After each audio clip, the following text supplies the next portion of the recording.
ದೆಹಲಿಯಲ್ಲಿ ಇವತ್ತು ಮತ್ತು ನಾಳೆ ಅಮಿತ್ ಶಾ ಅವರ ಅಧ್ಯಕ್ಷತೆಯಲ್ಲಿ ರಣತಂತ್ರವನ್ನ ಹೆಣೆಯಲಾಗ್ತಾ ಇದೆ. ಇವತ್ತು ರಣತಂತ್ರದ ಸಭೆ ನಡೀತಾ ಇದೆ. ಲೋಕಸಭಾ ಚುನಾವಣೆಗೆ ತಯಾರಿಯನ್ನ ಆರಂಭಿಸಿರುವಂತಹ ಬಿಜೆಪಿ ಇಂದಿನಿಂದ ದೆಹಲಿಯಲ್ಲಿ ರಾಜ್ಯದ ಎಲ್ಲ ಬಿಜೆಪಿ ಶಾಸಕರು, ಸಂಸದರು, ಎಂಎಲ್ಸಿಗಳೊಂದಿಗೆ ಸಮಾಲೋಚನೆಯನ್ನ ನಡೆಸ್ತಾ ಇದ್ದಾರೆ. ಮಧ್ಯಾಹ್ನ 2 ಗಂಟೆಗೆ ನಡೆಯುವಂತಹ ಸಭೆಯಲ್ಲಿ ಆಪರೇಷನ್ ಕಮಲವೇ ಪ್ರಮುಖ ವಿಷಯವಾಗಿದೆ.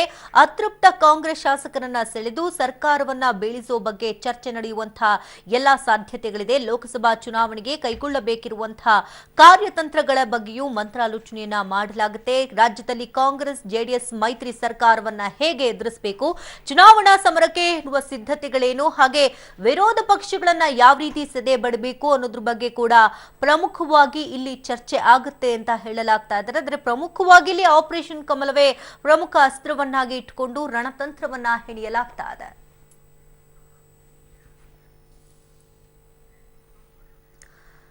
ಸಂಕ್ರಾಂತಿ ನಂತರದ ಶುಭ ಸುದ್ದಿಗೂ ನಮಗೂ ಸಂಬಂಧವೇ ಇಲ್ಲ ಅಂತ ಬಿಎಸ್ವೈ ಹೇಳಿದ್ದಾರೆ.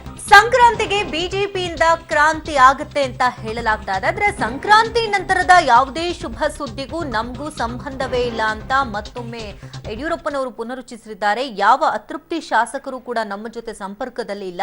ಯಾವ ಅತೃಪ್ತ ಶಾಸಕರು ತಾನೇ ದೆಹಲಿಗೆ ಬಂದಿದ್ದಾರೆ, ನೀವೇ ಹೇಳಿ ಅಂತ ಪ್ರಶ್ನೆಯನ್ನ ಮಾಡಿದ್ರು. ಇವತ್ತು ಸಭೆ ಮುಗಿದ್ರೆ ಇವತ್ತೇ ನಾವು ಬೆಂಗಳೂರಿಗೆ ವಾಪಸ್ ಆಗ್ತೀವಿ ಅಂತ ದೆಹಲಿಯಲ್ಲಿ ಬಿಜೆಪಿ ರಾಜ್ಯಾಧ್ಯಕ್ಷ ಯಡಿಯೂರಪ್ಪನವರು ಹೇಳಿದ್ದಾರೆ. ನಮ್ಮೆಲ್ಲ ಶಾಸಕರು, ಎಂಎಲ್ಸಿಗಳು, ಎಂಪಿಗಳು ಅಷ್ಟು ಜನ ಇವತ್ತು ಮೀಟಿಂಗ್ 12:30 ಮೀಟಿಂಗ್ ಸೇರ್ತಾ ಇದ್ದೀವಿ.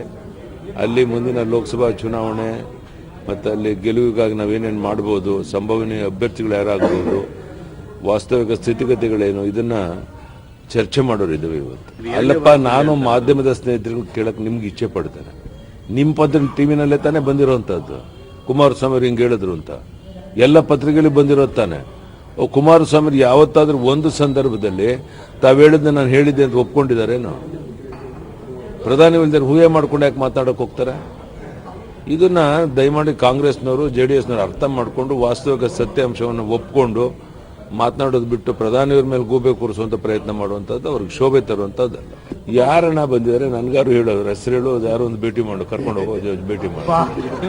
ಅಲ್ಲರೇ, ನನಗೆ ಗೊತ್ತಿರೋ ಪ್ರಕಾರ ಯಾವುದೇ ಅತೃಪ್ತ ಶಾಸಕರು ಡೆಲ್ಲಿಲಿದ್ದಾರೆ ಅನ್ನುವಂಥ ಸುಳಿವು ಇದುವರೆಗೆ ಮಾಧ್ಯಮದವರು ಕೊಟ್ಟಿಲ್ಲ.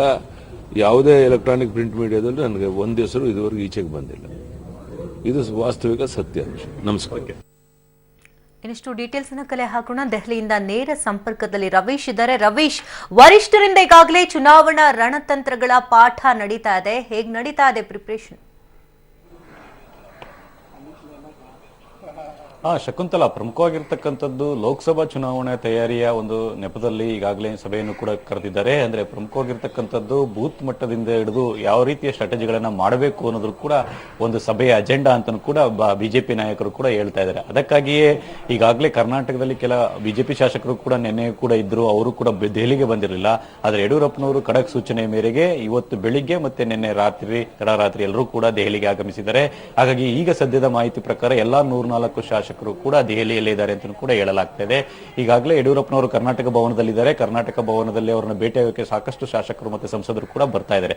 ಪ್ರಮುಖವಾಗಿರ್ತಕ್ಕಂಥದ್ದು ಇಲ್ಲಿ ಈ ಒಂದು ಕೇವಲ ಲೋಕಸಭಾ ಚುನಾವಣೆಗೆ ಸಿದ್ಧತೆಗೆ ಮಾತ್ರ ಸೀಮಿತ ಆಗಿರುತ್ತೆ ಸಭೆ, ಬೇರೆ ರೀತಿಯ ಚಟುವಟಿಕೆಗಳಿಗೂ ಸೀಮಿತ ಆಗಿರುತ್ತೆ ಅನ್ನೋದು ಕೂಡ ಕಾದ್ ನೋಡಬೇಕಾಗಿದೆ.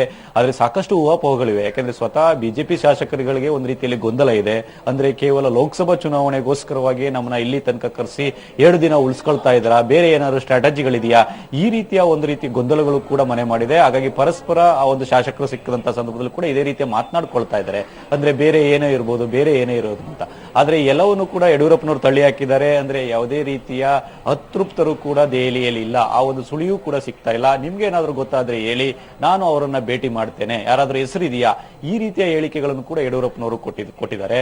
ಹಾಗಾಗಿ ಎಲ್ಲೋ ಒಂದ್ ಕಡೆ ಇವತ್ತಿನ ಸಭೆ ಅಂದ್ರೆ ಸುಮಾರು 12:30 ಒಂದು ಸಭೆ ಆರಂಭ ಆಗುತ್ತೆ ಅಂತ ಕೂಡ ಹೇಳಲಾಗ್ತದೆ. ಯಾಕಂದ್ರೆ ಮೊದಲು 11 ಗಂಟೆಗಿತ್ತು, ಅದಾದ್ರ ಬಳಿಕ ಪೋಸ್ಟ್ ಪೋನ್ ಆಯ್ತು. ಹಾಗಾಗಿ ಆ ಒಂದು ಸಭೆಯಲ್ಲಿ ಯಾವುದೆಲ್ಲ ಅಜೆಂಡಾಗಳು ಚರ್ಚೆ ಆಗುತ್ತೆ ಏನು ಅನ್ನೋದು ಕೂಡ ಕಾದ್ ನೋಡಬೇಕಾಗಿದೆ. ಶಕುಂತಲಾ, ಓಕೆ, ಇಲ್ಲಿ ಪ್ರಮುಖವಾಗಿ ಆಪರೇಷನ್ ಕಮಲವೇ ಪ್ರಮುಖ ವಿಷಯವನ್ನಾಗಿಟ್ಕೊಂಡು ಚರ್ಚೆ ನಡೆಸಲಾಗ್ತಿದೆ ಅಂತ ಹೇಳಲಾಗ್ತದೆ. ಆದ್ರೆ ಯಡಿಯೂರಪ್ಪನವರು ಹೇಳೋದ್ರ ಪ್ರಕಾರ ಯಾವುದೇ ರೀತಿ ಶುಭ ಸುದ್ದಿ ಇಲ್ಲ ಸಂಕ್ರಾಂತಿಗೆ ಅಂತ ಹೇಳ್ತಿದ್ದಾರೆ. ಏನ್ ಕತೆ, ಯಾವ ತರ ಅಂತ? ಖಂಡಿತವಾಗಿಯೂ ಕೂಡ, ಯಾಕಂದ್ರೆ ಕಳೆದ 6 ತಿಂಗಳಿಂದಲೂ ಕೂಡ ಬಿಜೆಪಿ ನಾಯಕರು ಕೂಡ ಹೇಳ್ತಾ ಬರ್ತಾ ಇದ್ರು, ಒಂದ್ ರೀತಿಯಲ್ಲಿ ಸರ್ಕಾರ ಸ್ಥಿರವಾಗಿದೆ, ಬಿದ್ದೋಗುತ್ತೆ, ಸರಿ ಇಲ್ಲ, ಈ ರೀತಿ ಹೇಳಿಕೆಗಳನ್ನು ಕೂಡ ಕೊಡ್ತಾ ಇದ್ರು. ಹಾಗಾಗಿ ಎಲ್ಲೋ ಒಂದ್ ಕಡೆ ಅದು ಬಿಜೆಪಿಗೆ ಡ್ಯಾಮೇಜ್ ಆಗುತ್ತೆ ಲೋಕಸಭಾ ಚುನಾವಣೆ ಸಂದರ್ಭದಲ್ಲಿ ಅಂತ ಕೂಡ ಅವ್ರಿಗೂ ಕೂಡ ಯಾವುದೇ ಸ್ಟ್ರಾಟಜಿಗಳನ್ನ ಬಹಿರಂಗವಾಗಿ ಕೂಡ ಹೇಳ್ಕೊಳ್ಳೋದಕ್ಕೆ ಆಗ್ತಾ ಇಲ್ಲ ಈಗ.